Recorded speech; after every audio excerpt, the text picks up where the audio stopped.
Hezbollah vows retaliation after attacks in Lebanon claim the lives of dozens of people. Does this risk a major regional conflict? Hello, I'm Anand Naidu, and this is The Heat.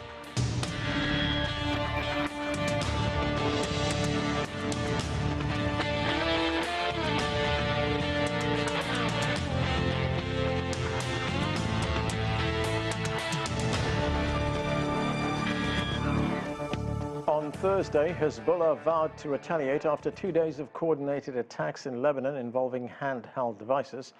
The group is blaming Israel for the deaths of at least 37 people and thousands more injured, though the Israeli government has not commented on the attacks. CGTN's Jonathan Regev has this report. 48 hours after the first explosions of the pagers in Beirut and 24 hours after the second wave of explosions, Hezbollah chief Hassan Nasrallah coming out to speak this afternoon in Beirut, acknowledging that his organization took quite a big hit from these actions, which are allegedly have been carried out by Israel. No claim of responsibility yet from Israel. Hassan Nasrallah acknowledging the hit, saying that hundreds and hundreds of operatives of Hezbollah were hit, acknowledging the very big breach of security within his organization. But at the same time, Hassan Nasrallah saying our will has not been hit, our capabilities have not been hit, and Hezbollah will continue to engage with Israel to support the Palestinians in Gaza and in the West Bank. This according to Hassan Nasrallah. And the Hezbollah chief also adding that the only way for Israeli residents evacuated from the north to come back to their home will be through a ceasefire in Gaza, which will also lead to a ceasefire on the Lebanon border. Your leaders, says Hassan Nasrallah to the Israelis, the prime minister and the defense minister, are promising perhaps a military campaign that will facilitate the return of the residents to the north. That, says Hassan Nasrallah, will not happen. The only way is through a ceasefire. And shortly after those comments from Hassan Nasrallah, Israeli Defense Minister Yoav Gallant said that the comments from Hezbollah prove that the organization is persecuted, adding that Israel will continue with its offensive operation towards Lebanon. Everything indicating that things are escalating, everything indicating that things may go as far as a major military campaign. It has not happened yet, but a lot of movements, a lot of shifts in the area, forces being moved by the IDF from Gaza to the Lebanon border. Are we just ahead of a major escalation on the Israel-Lebanon border? A lot of indications seem to say that the answer is yes. Jonathan Regev, CGTN, Tel Aviv. Okay, to discuss this and more, let's bring in our guests. Joining us from Ontario, Michael Lynk is a Professor Emeritus of Law at Western University and a former Special Rapporteur for Human Rights in the Palestinian territories. Here in Washington, D.C., Khalil Jahshan is the Executive Director of Washington's Arab Center. From Philadelphia, we're joined by John Ghazvinian. He is the Executive Director of the University of Pennsylvania's Middle East Center. And Nabeel Khoury is a former U.S. diplomat and a non-resident senior fellow at the Arab Center in Washington, D.C. Welcome to all of you. Nabeel Khoury, let me start with you. As we just heard in that report from Israel, the Hezbollah leader has responded to these attacks. Hassan Nasrallah has blamed the attacks on Israel. Israel has not commented on them yet. Hassan Nasrallah said, these could be declared war crimes or a declaration of war. Now, you've just been in Lebanon, you've just returned. What do you make of these latest developments? It's a terrible blow, of course, on a humanitarian level. Many Lebanese were already worried about the possible outbreak of an all-out war. Now their worries have multiplied.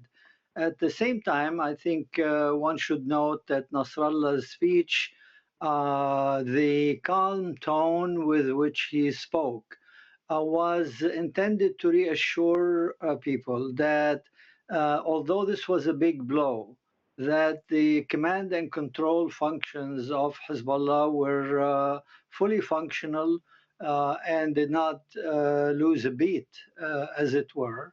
and that there would be a retaliation, but primarily in foiling Israeli goals, specifically the one of trying to return those who lived in northern Israel to their homes, promising that this will not happen, meaning Hezbollah will make sure that the environment in northern Israel will remain a very dangerous one indeed. Right, so these attacks took place over 2 days. We had this first wave of attacks and then a second one. Do you expect more attacks from Israel? All indications are that they are shifting more resources to the north, that they intend to do something, but how big and how extensive is anybody's guess at this point. I think the U.S. administration, despite all the encouragement it has given Israel, still would rather not see an all-out war in which it could possibly be dragged. So there is certain to be an escalation from both sides. From Israel, where every indication was that these cyber attacks, if that's what we can call them, were only a preliminary event to something larger. We can also bet that Hezbollah is going to escalate from its end, Right. probably in larger bombardment of northern Israel. Michael Lynk, the New York Times carried a piece in which it cites about a dozen intelligence and defense officials who say it was Israel behind the attack. Human rights groups say that this was an act of terrorism, and some have pointed out to the manner in which these attacks were carried out and say that these explosive devices, they were handheld devices, really, sometimes referred to as booby traps, and the use of those among civilians is a violation of international law. What is your view? I agree with those assessments. I've been reading during the day what human rights organizations and what the United Nations has been stating with respect to the application of international law, particularly international humanitarian law, to the extent that international humanitarian law applies with respect to the conflict between Israel and Hezbollah. The use of these devices where you're not sure, and it's very likely that civilians are going to be harmed by the detonation of these pagers and walkie-talkies does come very close, if not crossing the line, with respect to violation of international law. And to remind as well that international law does expressly prohibit the use of booby traps that are disguised as apparently harmless everyday civilian objects like these pagers and walkie-talkies. Is also prohibited by treaty, which Israel actually has signed on to. So we're raising considerable concerns with respect to how many times Israel has been crossing the bright red line into illegality and the way it's been conducting its war in Gaza and now its conflict in Lebanon. Well, these attacks, Michael, have sent alarm bells ringing in many places, and what kind of precedent does it set? I mean, there's a number of airlines that have actually cancelled flights into Israel. I mean, could these devices or devices like these be taken onto airplanes? Well, of course, and I'm sure now there's been direction both with respect to airlines, but also many civilian groups to saying that beware with respect to the types of devices that you may now wind up having, particularly if you have some engagement with respect to the wars that Israel is conducting in the Middle East, particularly on the side of either the Palestinians or the side of Hezbollah and the Lebanese. I'd be very concerned about where Israel is going with this. It's already moved one division in the last couple of days from Gaza to the northern border. Israel stated that its objective, its strategic goal right now is to return the 60,000 Israelis who have been displaced for the last 8 to 10 months out of the north, and yet this seems to be going in exactly the opposite direction. Khalil, Jahshan, the Israeli defense minister, said this is, quote, a new phase of the war. But many are questioning the timing of this particular attack at a time when there have been numerous calls for restraint, most notably from the United States, which is Israel's closest ally. And an Israeli general said this demonstrates that Israel is ready for war. And as we heard, Hezbollah is promising retaliation. Are we on the cusp of an even bigger regional war right now? Well, frankly, this whole episode in the region has raised more questions than answer. The main question is this event that was orchestrated most likely by Israel, even though it still hasn't commented on that, but the Israeli media has, Israeli experts have admitted that it is an Israeli operation. Is it a prelude to something to come? Or is it an attempt to preempting what was anticipated to be an overall, let's say, invasion by Israel of parts of Lebanon and an attack by Hezbollah on Israel in retaliation, and so on? That's the million-dollar question that remains to be answered, and no one knows. But clearly, I think Gallant's remarks were very intriguing. In the sense that this attack by Israel, this cyber attack on pagers and walkie-talkies and so on, and in terms of the nature of the activity and in terms of the targeted audience or the targets of this activity, essentially is both. It's a combination of things. It's a declaration of war, even though there has been some limited orchestrated warfare, if you will, or fighting between the two parties for 11 months. But this is really a declaration, as he put it, it's a new phase in the war, or it's a declaration for a new war of some sort. So it is a combination. It's a provocation on the one hand. It's both a political and military challenge, and all kind of combined in one, all in one. That has never happened before. Hezbollah is not denying that this is the ultimate security breach ever for them. I mean, they've had setbacks before, but not to this extent or of this caliber. So we are facing a new situation in the region, especially with what my colleagues just mentioned in terms of Israel's intention, first to restore or return the displaced Israelis, 60,000 plus of them, to the northern front, border communities bordering Lebanon.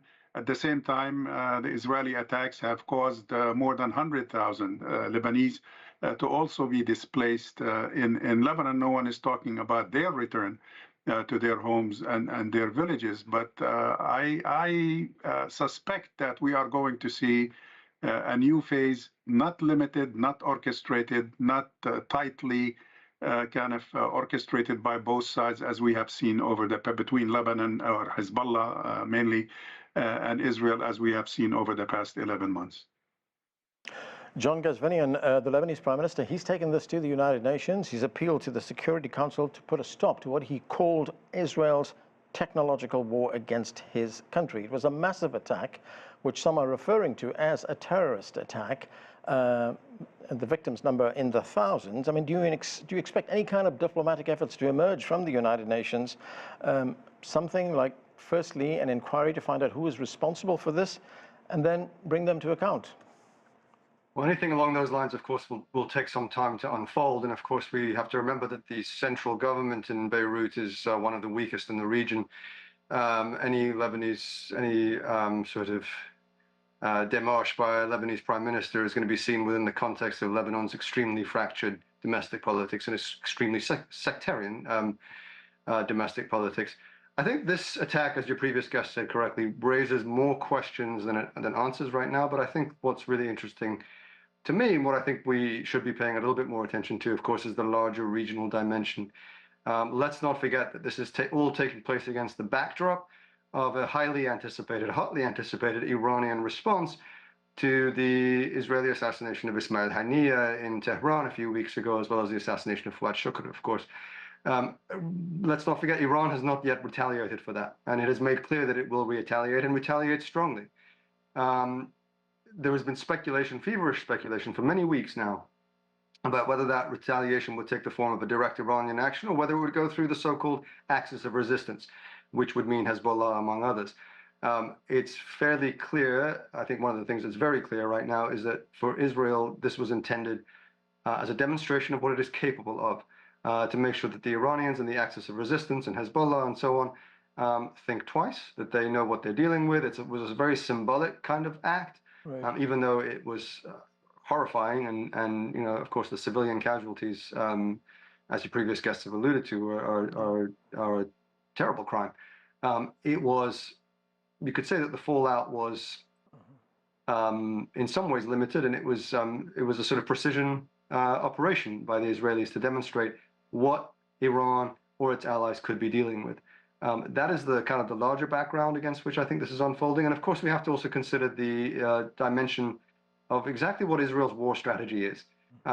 Great, so it's demonstrated what it's capable of, but it's still not entirely clear what Israel's end game is.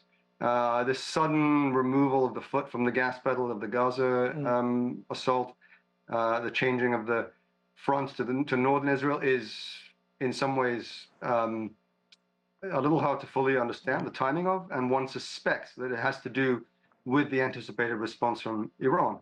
And of course, again, on top of all of that, this is unfolding against the backdrop of the US presidential election, when the Israelis, I think, know that they have far more room for latitude for maneuver than they otherwise would. Neither of the candidates is going to make any serious kind of statement or attempt to kind of rein in Israel's behavior. And of course, the big question mark and the big elephant in the room right now is what will Iran do about all of this?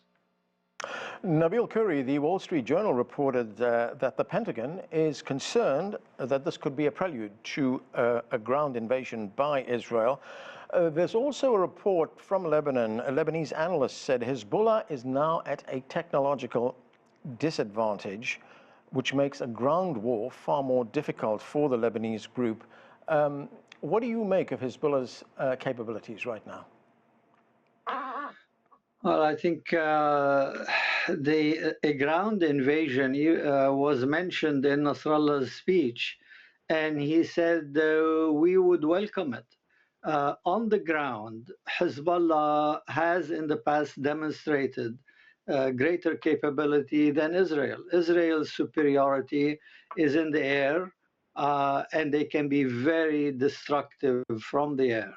However, if they put soldiers on the ground inside Lebanon, walkie-talkies and pagers or not, I think Hezbollah is very capable of causing havoc amongst invading troops.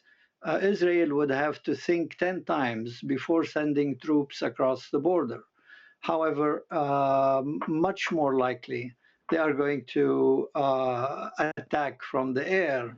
Now, on the technology question, and this was certainly recognized as partly a big security breach, but also the lack of industrial capacity on the Arab side in general, but certainly on the part of Hezbollah and perhaps even Iran. These devices, communication devices, if produced by friendly sources, let's say, then could be better controlled. But when they are imported from the Far East, from Europe, from different sources, the supply chain has to be suspect. And this is something that I suspect they're going to be looking into, how to upgrade the ability to produce these things locally. Khalil, Jahshan, just a short while ago, the Wall Street Journal also just published what it calls an exclusive. It quotes United States officials as saying that the administration here, the Biden administration, has come to the conclusion that there will be no deal on the Israel-Hamas conflict before the end of this year. And it's still doubtful whether there will be a deal early next year. The U.S. Secretary of State, asked about these attacks in Lebanon, said that he knows nothing of them. But in a statement, the Israeli Prime Minister Benjamin Netanyahu said he, quote, appreciates and respects U.S. support. Is the U.S. Secretary of State being candid here? I think he is being wrong more than being candidate. Frankly, it was embarrassing to see our Secretary of State in Cairo saying that the U.S. has not been privy, nor has it been involved in this activity. At the same time, Israel was announcing through Gallant that actually a few minutes before the event, somebody mentioned specifically 3 minutes before, as not to give the U.S. Enough time to do anything about it. But 3 minutes before, he did inform his American counterpart of the attack without giving him details about the technicalities or the nature of the attack. So, frankly, the statements from the administration have been somewhat contradictory, and they are adding to the confusion, including, by the way, the issue of the American-sponsored negotiations or talks about a ceasefire in Gaza, which is basically the crown piece, if you will, of Biden's policy at this time. He's still insisting on the implementation of his May 31st plan for a ceasefire and exchange of prisoners, which he was hoping to do to complete long time ago, and it hasn't happened. He's still hoping that it could happen before the elections for political purposes. But I think the statement that this activity by Israel, the pagers massacre that we have witnessed for 2 days in Lebanon, is definitely. I mean, I hate to agree with the Wall Street Journal, but for a change, they're right on this one. It makes the talks futile. It makes the talks impossible. The ceasefire impossible to achieve. And a lot more difficult. This is admitted even by U.S. ambassadors in the region and in various parts of the region. So the administration is in a bind. I think it is right now paying a price for basically giving an unlimited green light to Israel to pursue what the U.S. has been consistently describing as Israel's right to self-defense since October 7th. And now the chickens have come home to roost. And that's basically what the U.S. administration is struggling with. And the next U.S. administration will continue to struggling with based on this event and its political implications. Michael, there's been no claim of responsibility for these attacks in Lebanon. But if we look at what's been going on in Gaza, Israel has targeted civilian population groups before. It's used cluster munitions in many cases against civilians. Why is it so difficult for the international community to hold them to account? I mean, what does it tell us about the international legal infrastructure, which was established specifically to, in the first instance, prevent these things, deter people from using them, and then, if they do, to hold them responsible? You're absolutely right. And my response, because I've been asked that question a number of times over the course of the last year, is that we, in many ways, have all the law that we need. We have the legal architecture that was created in the 1940s at the end of the Second World War that includes international humanitarian law, which regulates wars and occupations, international human rights law, and for the last 25 years, international criminal law, which is centered in The Hague with the new International Criminal Court. What we lack is accountability. What we lack is political resolve to be able to make this work. International law by itself can pronounce, but it can't enforce. It can only enforce when it has political resolve beside it. And we know that at the very top of the UN system is the UN Security Council. And the United States, with its permanent veto, has been using that to shelter Israel, not only for the last 11 months during this war in Gaza, but certainly for the last 57 years during the life of this occupation. The United States has cast more vetoes as a permanent member of the Security Council than any other of the other four permanent members. And of the 85 or so vetoes that it's issued, over half of those have been to defend Israel. And we know there's been a string of vetoes which the U.S. issued earlier on this year with respect to ceasefires, and even when it allows a ceasefire resolution, as it did in June on Security Council Resolution 2735, it has ensured that there's no enforcement of it. John, these attacks have impressed some people, in its scope, its range, and the number of people that were attacked. But there was a question posed in the United States here in one of the political magazines, which said, if indeed Israel is the perpetrator, where does this leave Israel strategically? That's exactly right. I mean, I think that from the very beginning of this conflict that started in October, which of course, as we all know, started well before October, but this latest phase of the conflict that started in October, it's never really been clear exactly what Benjamin Netanyahu's ultimate goal is. If it is the destruction of Hamas, it doesn't make sense to be shifting the playing field to the north. It's the war has seemed to kind of drag on in a fairly diffuse way, where there are clearly noticeable dividing lines within Benjamin Netanyahu's ruling cabinet about what exactly the ultimate goal of the war should be. He has extreme hardliners on his right that feel that they should just simply not just wipe out Hamas, but completely obliterate them, as well as wipe out the Palestinian population while they're at it. Whereas his goals seem somewhat more limited, but it also, I think, politically, he's just kind of kept the war going, because I'm not sure he really knows exactly what happens if he kind of calls it off, right? I mean, there's this feeling of, everyone knows that Hamas is still going to be left standing at this point, unless this war is escalated in a fundamentally different kind of way. And it's really not clear, nor I think has he fully articulated exactly what the end game is. Right. He's been fairly dismissive of American attempts towards ceasefire, and he's operating, I think, with the knowledge that his own domestic coalition is fragile. I'm not suggesting that that's the only reason why he conducts the war the way that he does. But I think that has been the sort of the large unanswered question throughout the course of the conduct of this war. Nabeel Khoury, very quickly, unfortunately, I've got less than 20 seconds left. As I said, you've just returned from Lebanon. What's the mood like over there? Are they expecting more violence, another war?